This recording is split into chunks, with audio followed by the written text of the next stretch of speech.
Yo, what up, everybody? It's your boy D, and I want to talk about studios and a reason why you should be in the studio. All right. First of all, everybody with a mic and a computer is not an engineer.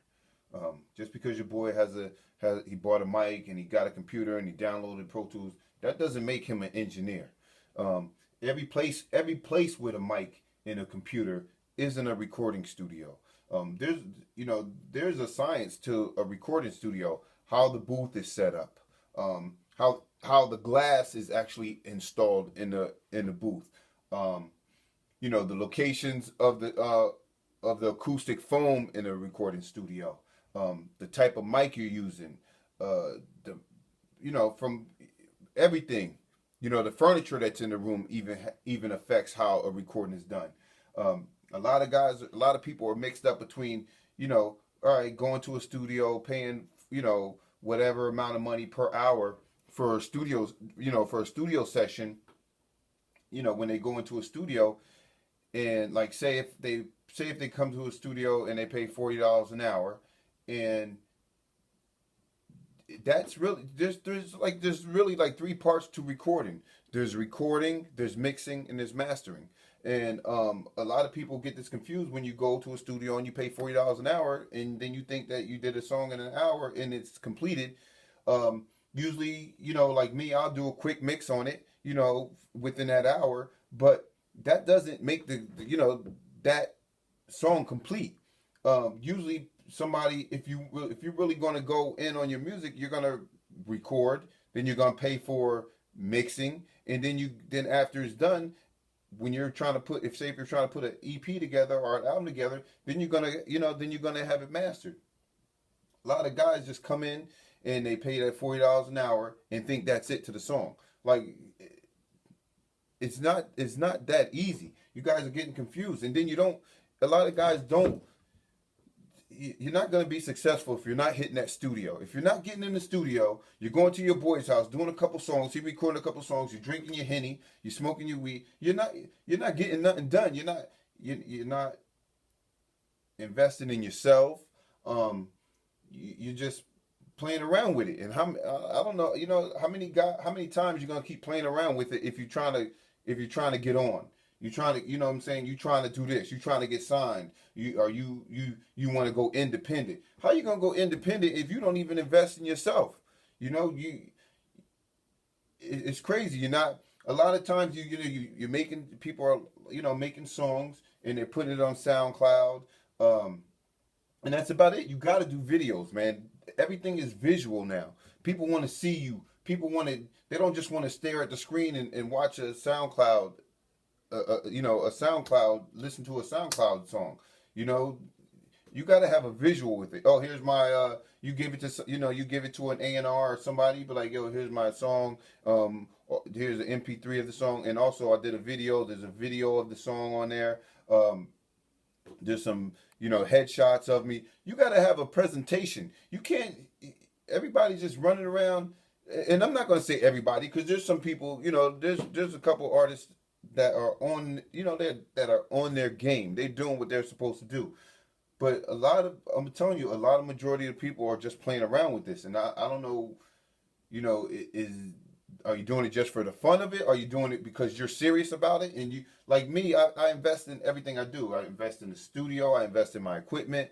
I'm constantly looking for new sounds or new equipment to make you sound good. I'm not an artist. I'm the engineer, but I want to make the person that I'm recording sounds perfect. You know what I'm saying? Because I don't know who they're presenting their songs to, or or where they're bringing their songs, or if they're performing their songs. So I want it to sound as good as possible. So when somebody says, "Yo, where'd you record that?" they can say, "Yo, D recorded that at Studio Cuts." You know what I'm saying? So I try to make it sound as best I can with what you're giving me. If you're paying $40 and you tell them when you come in, you say, "Yeah, the beat's on YouTube. Download the beat from YouTube." It's gonna sound like that. And you say, "Yo, I'm only paying. I only got an hour." I'm gonna give you basically an hour of my best work. You know what I'm saying? Now, is it gonna? Is it going to be better than if you did a studio session and a mixing session? No, it isn't going to sound better, because a mixing session, I'm I'm dissecting everything. You know what I'm saying? I'm muting everything. I'm soloing everything. Like, I'm going in on it. You know, it might take a couple days to mix. It ain't just an hour to record a song and then an hour to mix and then we're out. You know what I'm saying? You can do that if you're just, if you don't really care about your music. Yeah, do that. If you don't, if you say you care, you got to invest in your music more than you do your sneakers, or more than you do the weed that you're smoking, or the liquor you're drinking. You got to invest in your music like you invest in. You can't come to the studio once a week. Oh, I was in the studio yesterday. I was in the studio last week. Nah, if you're really into this, man, you gotta be in the studio either every other day or every day. You know, making sure the song that you're about to put, every song that you record is not gonna go on an EP or go on your album. You know what I'm saying? You gotta record over, if you're doing an EP and you got 6 songs on it, do 10 songs. And then go through those songs and pick which ones make the cut, and go to that EP. Same with an album. If you're putting 12 songs on an album, you do 20 songs and pick out the best 12. You know, and if you can't sing, don't sing. You know what I'm saying? Get somebody to sing that hook for you. You know what I'm saying? Invest it, pay them. You know what I'm saying? There are artists, there's artists out there that write hooks or sing hooks for people. You can't do everything. There's people that sing on people's hooks. If you want to sing on your own hook and you got a decent voice, all right, we're gonna make it work. Everybody, you know what I'm saying? There's songs out there with people that's on it that can't sing. You know what I'm saying? We understand that, and sometimes it works out, but sometimes it don't. You know what I'm saying? Sometimes the worst song you did actually winds up being the best song you did, even though you can't stand it. Everybody loves it. Sometimes it just works out that way. But my whole thing is that you got to invest in studio, going to the studio, make yourself present, because you, first of all, you never know who you're going to run into at a studio. You know what I'm saying? I got sometimes, if I'm recording somebody else walks in and they like, yo, I like the way you sound, like, let's do something together, or yo, check this event out that I got going on. You're not going to run into that at your house. You know what I'm saying? Or at your boy's house in his living room, recording in his bathroom, and he's in the living room, and you yelling back and forth through the rooms. No talk back. It's not going to work that way. You're not moving forward. A lot of artists that I've recorded from years ago are no further than they were years ago. They didn't progress at all because they weren't investing. I see them once a week. I mean, I'm not once a week. Once every 2 weeks, once a month. They do $40 here, another session $40, and that's it. And they think that's good. It's not good. And people that recorded me know that first of all, I'm not a yes man. If it don't sound right, I'm not letting it go, and I'm gonna stop you and tell you, no, do that over. That didn't sound that good. And I know some people don't like that, even though they ask, yo, D, how's it sound? And I tell them, like, nah, you could do better, and I tell them to do it over. And sometimes some people appreciate it.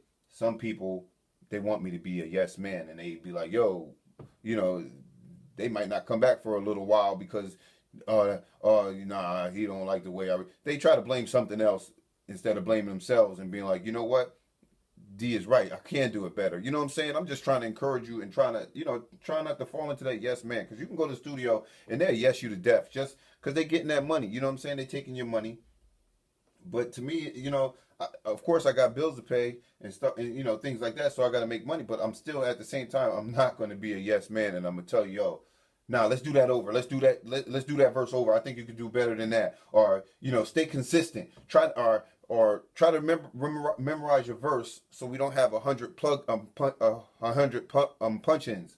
I try to, because it's always better when you could do that song and not have a whole bunch of punch-ins, because then your voice sounds consistent. People don't know that when you're on that mic and you're facing that mic like this, and then you turn to read that paper. Now your voice isn't going to that mic anymore, so it's not going to be consistent. You're looking down at your paper, you're looking down at your phone or your paper, or you dancing around because you think you're in a music video. Nah, stay consistent with that mic. That's why it's always better to try to know that verse by by memory. And if you don't, everybody can't do that. So at least try to remember 4 to 8 bars. A verse is 16 bars. At least try to remember 4 bars, 4 bar. You know what I'm saying? 4 bars at a time, or even 8 bars, because then there's only one punch in. If you can remember 8 bars and then do the other 8, there's only one punch in. If you do 4 bars, there's to 60, there's gonna be a couple punch-ins. You know what I'm saying? So try to have that. Try to have it memorized before you come to the studio. It's never good to come to the studio if you don't have it memorized. Now, some people come to the studio without nothing, with just a beat, and they say, "Yo, I'm gonna write in the studio." Okay, you paying for that studio time to sit there and write. It's basically a listening session, because you're not doing nothing. You're just taking up the studio's space, and you're playing the music and you're writing. Some people will come into it. People that invest in themselves will do that, but the smart way to do it is to practice at home, then come to the studio. Come to the studio prepared and ready to go, ready to work. Don't come to the studio and say, yo, the track is on YouTube, I'm gonna go smoke. Nah, when you book your time, if your time is at 3 o'clock, be here a little bit before 3 so we can get to work. Because when you come, I'm ready to work. I'm working for you. I'm ready to work. I'm ready to put in that work. You know what I'm saying? To make you sound as good as I possibly can. Whether you're booking an hour, whether you're booking 5 hours or 6 hours, but you gotta expect what you're paying for. If you're paying for $40, expect the $40 worth of recording. You know what I'm saying? I'm not gonna record you for an hour for $40 and give you $400 worth of work. That ain't gonna happen. It's not gonna happen in the studio. And like I said, your boy, just because your boy got a mic and a computer, doesn't make him an engineer. It doesn't. It just he just records you. But I do this every day. I've been doing this since 2000 or even earlier, and I've been doing music since the 90s. Early 90s or 89, I've been doing music. So I know what I'm doing. I'm not just playing around, just trying to learn this, trying to learn that. I know what I'm doing. So, and a lot of engineers that's been doing it for a long time know what they're doing. Don't just think, oh, because my man, a lot of people just doing music, putting it on Facebook, putting it on SoundCloud, and that's it. You know what I'm saying? And they're not doing showcases. They're not trying to do meet. They're not trying to meet with A&Rs. We do showcases all the time, and I try to tell people, all right, we're doing a showcase so you can showcase your music to fans out there that you don't know and fans that you do know. You got to bring your fans in.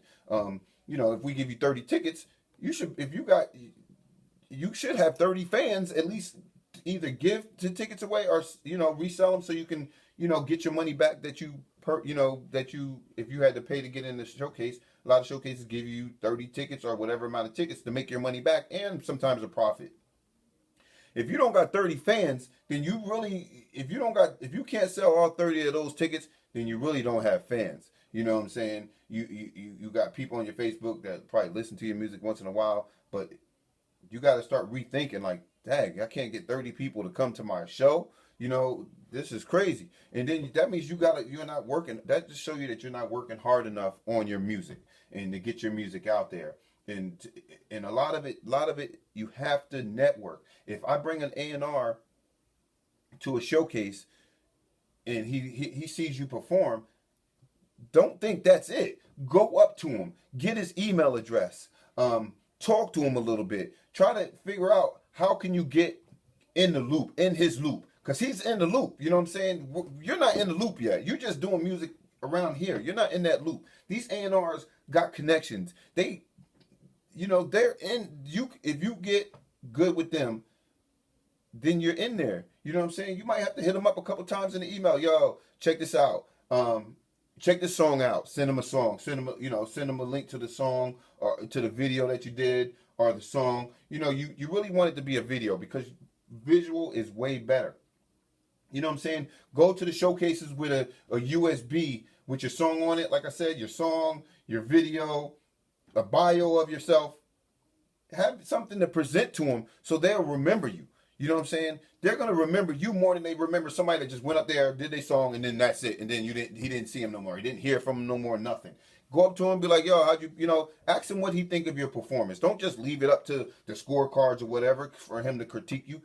After that's over, go up to him and be like, hey, you just seen me perform. What'd you think? Is it possible I can get your email address to send you some other music that I've done? And they're gonna say yeah, and that's what they're gonna remember. So just, you know what I'm saying, like, just try to invest in yourself, man, and keep pushing. You know what I'm saying? Don't let it just stop here in the studio. Keep it going. Stop by the studio every once in a while to see, who got beats in the studio, or who's doing what. And if they say, such and such from this place is doing, they doing they doing a mixtape, or they doing an album or a compilation. Try to be like, let me get their link or whatever, so you can hit them up. You know what I'm saying? If you can connect with somebody else, network with somebody else that's doing something big, then you're trying to do something big. Hey, that's two people trying to do something big. Now you might be able to get somewhere. He might have a connect that you don't have. You might have a connect that he don't have. And y'all get together and work together and build. You know what I'm saying? So always check back at the studio after you record to see, stop by every once in a while and make it your own, you know what I'm saying? Make the studio you go to your home studio. Don't be jumping from studio to studio. Engineer can't never get your voice right because you recorded 1 month with them, and then 2 months later you came back.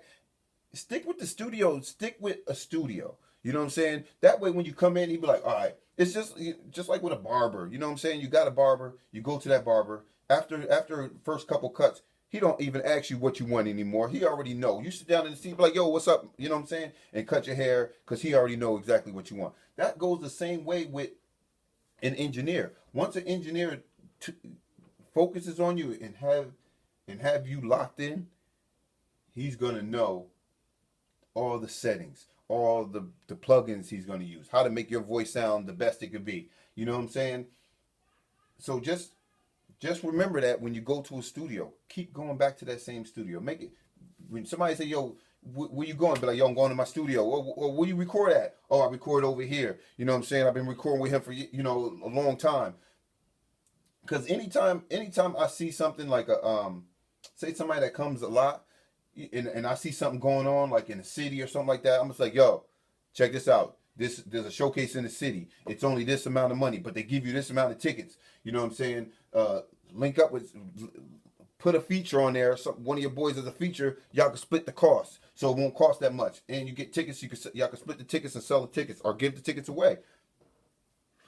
You know what I'm saying? A lot of performers that are famous now. A lot of them, man, they did a lot of shows and they put a lot of sweat in. They got stories to tell. You're not gonna have no story to tell because oh yeah, I recorded in my boy's basement. I recorded in my boy's living room, and come on, man, hit that studio. You can be like, yo, I ran into such and such at the studio, man. Next thing you know, we did a track together. And he wind up putting it somewhere on YouTube or something like that, the video, and next thing you know, the video went viral, or you put it on the video. Now you got 2 people working together, or 3 people, whatever, how many people you collaborating with, working together to put something big out.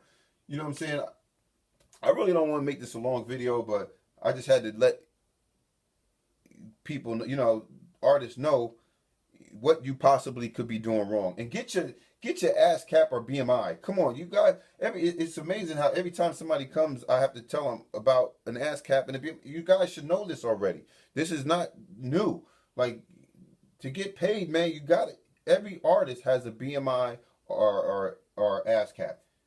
You got to get it, man. It's not expensive and it's a lifetime. Get it.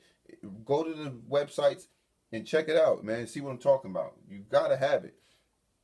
But for all you other artists out there that's just doing studio time once in a blue moon, going to your boy's house, stop it. Stop. Invest in yourself if you're really serious about the music. And if you ain't serious about the music, hey, have fun with it. Do whatever you do, and that's it. But I mean, I'm really trying to record people that are really serious about their music, because I want to be serious about it when I'm recording it. You know what I'm saying? And mixing it and doing whatever and pushing it and telling people about them. I'm going to tell people about you if you record with me. I'm going to tell people, yo, this guy is dope. You should check him out. You hit him up. Yo, he's doing this. Oh, he's going to be performing at this showcase. I'm gonna try to tell people about you. But if I don't see you and then you come to me with your music, like, yo, nah, I recorded at my boy's crib. Come on, I'm not gonna tell people about it because of the fact that you're not even investing in yourself, and then I'm not gonna support you if you're not even supporting me. You know what I'm saying? I've been here for a long time. Support me, and I'm gonna support you, and I'm gonna pass it on and pass it on and pass it on.